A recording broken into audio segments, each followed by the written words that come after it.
Selamat bertemu kembali dengan saya, Kadek Siwambara. Pemirsa Bali TV yang sangat saya hormati, 1 bulan belakangan ini ada 4 guru spiritual bertaraf internasional mengunjungi Bali. Ini suatu hal yang patut kita renungkan. Ada apa di Bali? Kok sampai 4 guru spiritual bertaraf internasional datang ke Bali? Dari 4 guru tersebut, 3 saya bertemu langsung, 2 yang langsung saya ajak duduk satu meja, satu kursi. Saya bertanya, mengapa Anda memilih Bali sebagai kunjungan atau sebagai tujuan wisata? Pertama, Sadguru. Ini guru yang luar biasa sekali. Beliau bisa mempengaruhi seluruh umat manusia dari segala jenis agama dengan ajaran-ajaran kebijaksanaan, ajaran-ajaran kebenaran yang luar biasa.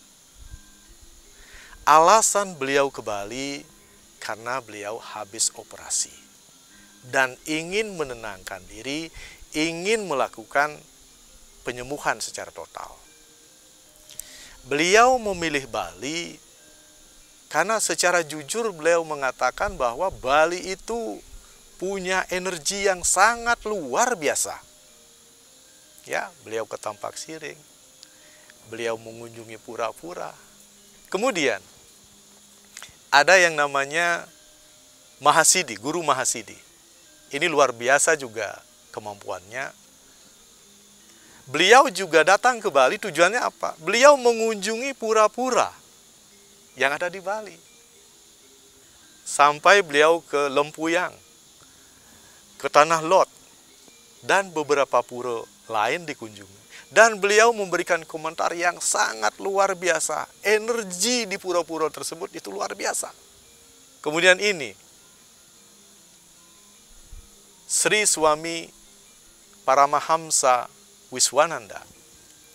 Beliau penekun Kriya Yoga. Itu di mana guru yang beliau ikuti adalah Babaji. Ya, Babaji adalah luar biasa dalam ilmu kriyanya, di mana ilmu kriya itu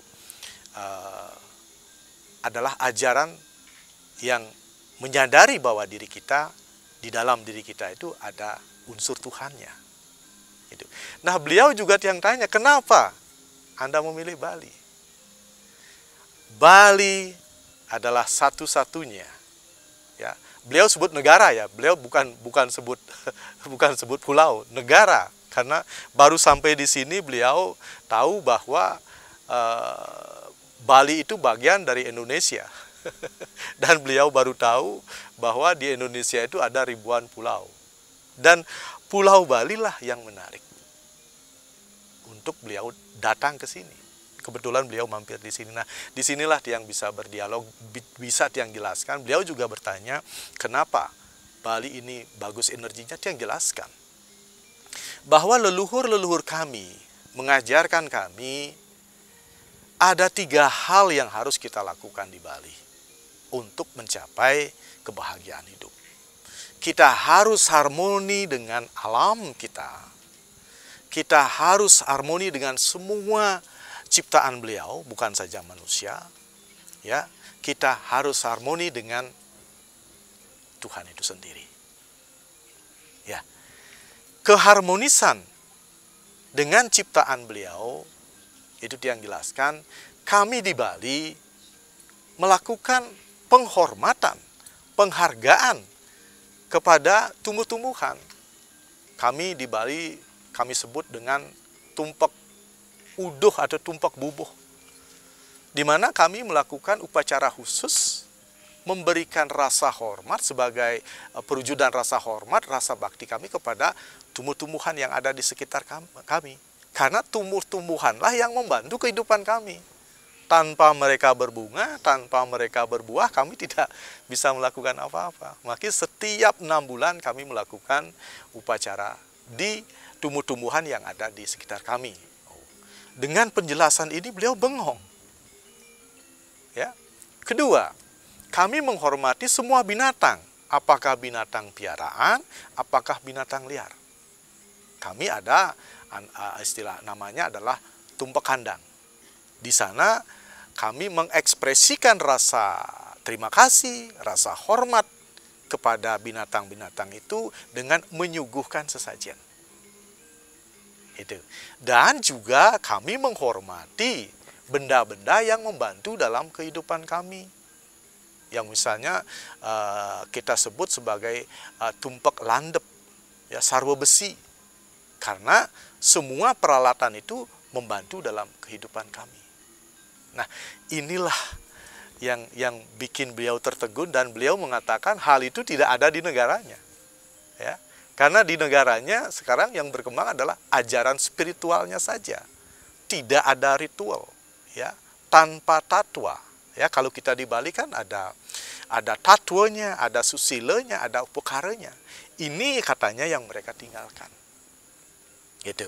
Nah, dari sinilah beliau juga menyarankan agar kita di Bali ini tetap bagaimana kita pertahankan, lestarikan, bahkan kembangkan apa yang disebut dengan ajaran agama yang ada tatwa susila upakaranya. Itu. Dan Tiang juga menjelaskan bahwa kami di Bali ini meyakini kami punya 3 hutang. Ya, ada Pitra, kami sebut dengan Pitra Rene, Resi Rene, Dewa Rene. Ya, kalau Pitra Rene, kami harus membalas jasa-jasa dari orang tua kami, kakek nenek kami, dengan melaksanakan pitrayadnya itu. Apakah itu ngabenan, apakah itu menak, ngelingihin, itu. Kemudian tentang Resi Rene, tugas kami adalah menjalankan ajaran-ajaran baik yang ditulis dalam lontar maupun buku yang diwariskan oleh para resi atau para bijak yang ada di Bali. Makanya lontar-lontar ini perlu kita dalami lagi, perlu kita pahami lagi, perlu kita laksanakan. Ya. Kemudian Dewa Rene, kita ini wajib memuja yang disebut dengan Dewata Nawasango, yang jelaskan Dewata Nawasango, Panca Mahabhuta, Ibu Pertiwi, Bapa Akasa, harus selalu kita puja.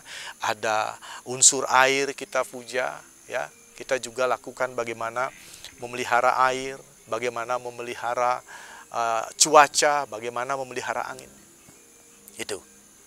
Dan Tiang juga sampaikan bahwa ya, di samping pemerintah Bali sudah melakukan bagaimana kita bisa melestarikan dengan mengadakan peseraman-peseraman di setiap desa pekraman, dengan memberikan support kepada desa adat. Itu yang dilakukan pemerintah, dan mudah-mudahan pemerintah berikutnya bisa melanjutkan apa yang sudah dilakukan oleh pemerintah yang sudah lewat ini. Karena inilah salah satu cara tanpa kekuatan pemerintah untuk memberikan dukungan, memelihara, melestarikan adat, budaya, dan agama kita tidak mungkin. Ya, karena desa adat itu kan butuh uang. Nah, inilah, dan ini sudah dilakukan oleh pemerintah kita, ya, baik di kabupaten, baik di Provinsi Bali, ini sudah dilakukan. Dan ini harus dilanjutkan. Nah, itu yang jelaskan sehingga beliau ini merasa senang, dan beliau mengagendakan lagi untuk bisa datang ke tempat-tempat lain, ke pura-pura lain yang Tiang jelaskan. Di sini ada pura Lempuyang untuk memuja Dewa Iswara dan Dewi Uma, ada pura Goa Lawah untuk memuja Dewa Maheswara dan Dewi Sri, ada pura Andekasa untuk memuja Brahma Saraswati, ada pura Uluwatu untuk memuja Rudra Santani, kemudian ada pura Batu Karu untuk memuja Mahadewa Sanci, ada pura Mangu, ada pura Batur, ada pura Besakih. Besakih sudah beliau kunjungi. Kemudian ada pura Pusaring Jagat. Nah, di sini beliau berjanji akan datang lagi, sehingga beliau ingin merasakan vibrasi dari pura-pura yang kita sudah pelihara sejak dari zaman ke zaman. Nah, ini yang perlu kita renungkan sekarang, bahwa orang-orang suci di luar itu sangat mengagumi apa yang kita miliki di Bali ini, ya. Maka tugas kita sekarang, ya, kita yang sudah umuran segini, bagaimana kita bisa meneruskan ajaran-ajaran leluhur kita kepada anak cucu kita. Sekarang yang terjadi di alam semesta, yang istilahnya sebagai warming global, pemanasan global, ini terjadi di seluruh dunia. Cuaca sangat-sangat ekstrim. Ya, kita bisa baca di berita-berita koran, kita bisa dengarkan di radio-radio, kita bisa saksikan di televisi, kita bisa saksikan juga di media sosial. Di seluruh dunia itu terjadi perubahan cuaca yang sangat ekstrim. Kita di Bali mengenal istilah Buano Agung, Buano Aling. Apa yang terjadi di Buano Agung, apa yang ada di Buano Agung juga terjadi di dalam diri kita, ya, juga berpengaruh pada diri kita. Ya. Kalau kita perhatikan keadaan dunia politik, ekonomi, budaya, bahkan agama di seluruh dunia mengalami guncangan. Ya, kita bisa perhatikan.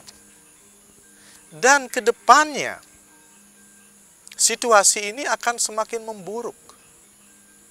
Ya, perang sudah terjadi di negara-negara lain. Dan walaupun perang itu terjadi di jauh di sana, tetapi berpengaruh. Karena sesungguhnya bumi kita ini adalah satu. Sehingga apa yang terjadi di satu negara terjadi di negara lain. Dan situasi ini akan semakin tidak menentu. Maka apa antisipasi yang bisa kita lakukan sebagai orang Bali agar pengaruh-pengaruh itu minimal kita bisa hadang, walaupun terjadi tidak separah yang terjadi di luar. Ya. Inilah konsep yang telah diwariskan oleh leluhur kita. Mari kita tetap bina hubungan yang harmonis dengan alam, dengan manusia, dengan Sang Pencipta, dengan alam. Pekarangan kita ambil contoh kecil. Mari kita lakukan apa yang telah kita lakukan di musim Kupin. Kita menanam tanaman-tanaman yang bermanfaat, yang memberikan manfaat kepada kehidupan kita sehari-hari.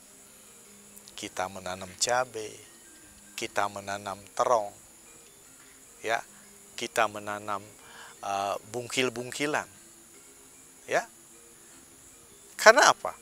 Karena dengan pekarangan kita penuh dengan tanaman-tanaman, ini akan memberikan kontribusi oksigen, ya, karena yang namanya panas itu kita sudah bisa rasakan, walaupun hujan panasnya tetap.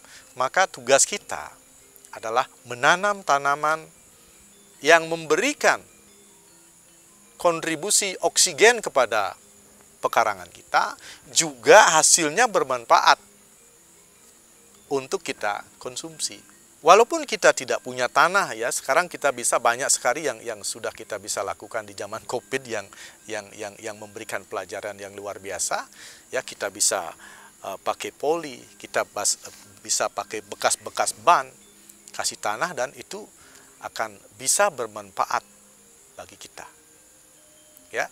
Kemudian alirkan air, ini tugas kita agar tidak setiap hujan terjadi banjir. Ya, ini setiap keluarga bertanggung jawab pada pekarangannya masing-masing. Nah, ini yang bisa kita lakukan dalam skup kecil. Ya, kemudian pemerintah ya di kecamatan, di provinsi, ya itu semua sudah kelihatan menggalakkan bagaimana pemisahan sampah plastik dengan sampah yang bisa diolah kembali. Ini harus terus dilanjutkan. Ya, apa yang sudah dicanangkan oleh pemerintah sebelumnya dilanjutkan lagi. Ya, ini memberikan manfaat positif. Inilah kita menunjukkan rasa peduli kita kepada lingkungan. Karena lingkungan memberikan banyak hal pada kita. Sekarang mari kita abdikan diri kita pada lingkungan. Karena sastra mengatakan siapa yang menjaga lingkungan, siapa yang menghormati lingkungan, lingkungan akan memberikan berkah kepada kita. Dan ini kita sudah alami di zaman Covid. Ya, kan semua berusaha nanam gini, nanam gitu. Dalam 1 tahun itu berhasil loh. Berhasil. Itu. Nah, kemudian setelah kita mampu menciptakan lingkungan yang harmonis, selanjutnya tugas kita adalah menciptakan keharmonisan dengan penghuni rumah itu. Dengan penghuni rumah itu. Ya, di rumah kita ada orang tua, ada mertua, ada saudara, ada pasangan hidup, ada ipar, ada anak, ada menantu, bahkan ada kakek, ada nenek. Semuanya ini memiliki karakter yang berbeda. Hal ini disebabkan karena faktor usia, faktor pendidikan, faktor jenis kelamin. Maka tidak mungkinlah mereka memiliki karakter yang sama. Nah, bagaimana usaha kita agar kita bisa harmonis dengan orang-orang yang ada di pekarangan kita ini? Cara sederhana untuk bisa harmonis dengan mereka, kita harus menciptakan keharmonisan dengan diri kita sendiri. Harmonis dengan diri artinya, ya, kita bisa, yang pertama, kita harus tahu bahwa kita ini terdiri dari tubuh, pikiran, hati, dan jiwa. Ini yang kita bina dulu, hubungan harmonis dengan pikiran, hubungan harmonis dengan tubuh kita, dengan hati kita, dengan jiwa kita. Orang yang tidak harmonis dengan tubuh, tubuhnya akan sering sekali sakit. Ciri-ciri orang yang tidak harmonis dengan tubuh adalah dia tidak mengerti, dia tidak bisa mendengarkan suara tubuhnya. Orang tubuh bisa suara, bisa bicara. Perut misalnya, dari pagi sampai jam 11 dia sudah pasti bersuara. Kriak, kriok, kriak. Ini tandanya kita lapar. Dan dia mengatakan, saya lapar. Kadang-kadang bahkan sering kita menunda makan. Kita melupakan apa yang disampaikan, saya lapar gitu, kita lupakan. Karena meneruskan pekerjaan. 1-2 kali tidak apa-apa. Tapi kalau sering kali kita lakukan ini akan membahayakan bagi tubuh kita. Kita bisa sakit. Ya, kalau kita sering menunda makan, pasti mah. Ya.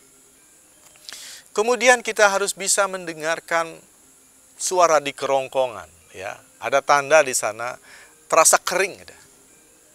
Dia mengatakan, saya haus. Nah, sering kita menunda minum. Karena pikir tadi sehabis makan minum, kita nunda minum. Kita tidak minum lagi. Hanya minum setelah makan. Atau minumnya minum kopi. Minumnya minuman yang keras. Itu bukan minum. Yang minum namanya adalah minum air. Karena yang dibutuhkan oleh tubuh adalah air. Ya, hampir 72% tubuh kita terdiri dari air. Maka sering-seringlah minum air. Kemudian suara berikutnya adalah menguap. Menguap ini adalah tanda kita ngantuk. Jam 9, jam 10 malam sudah ngantuk, tetapi kita melanjutkan pekerjaan. Ya. Melanjutkan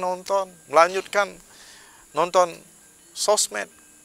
1 kali, 2 kali nggak apa-apa. Tapi kalau sering kali ini lakukan, ya ini mengganggu juga nanti. Tubuh kita semakin lemah. Karena kan ada nyanyian, begadang jangan begadang, ya. Kalau selalu banyak begadang ya repot. Ya. Kemudian dalam beraktivitas sehari-hari, kita kadang-kadang merasa capek, sering capek. Tetapi kita tidak hiraukan capek itu. Orang capek seharusnya beristirahat.